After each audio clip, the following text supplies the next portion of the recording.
ISO 27001 does have Annex A, and then ISO 9001 has clauses. But how should businesses keep track of these without missing critical requirements? Both the standards have mandatory clauses. It goes from clause 1 to clause 10.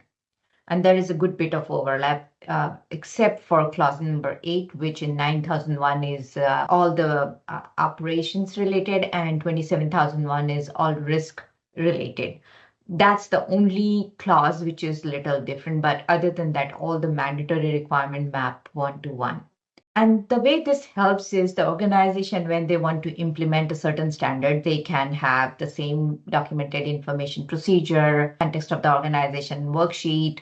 They can have, as they call it, the interested parties worksheets. They can have similar documentation for both the standards when they are coming up with, or same document for both and meeting both the requirements. That way, there is a good bit of overlap.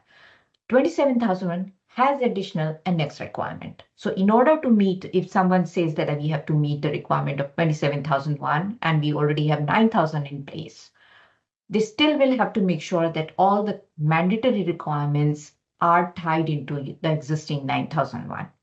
You just cannot just own and assimilate with 9001. You have to make sure that the verbiage is there. As we talked about risk assessment is done a little bit differently, and you want to make sure that the risks are identified in the register and treatments are done, and follow the guideline of 27001 very thoroughly in that. So mandatory requirements map in a good way, but you still want to make sure that the procedures, the documentation written around 9001 can accommodate the 27000.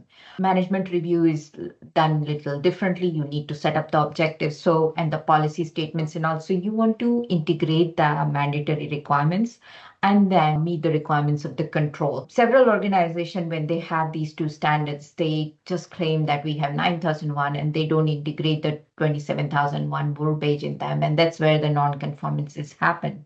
They are very thorough in their annexes and they're not thorough in the mandatory requirements.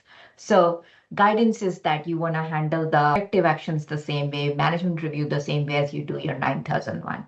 And keep just one procedures, one documentation around those aspects.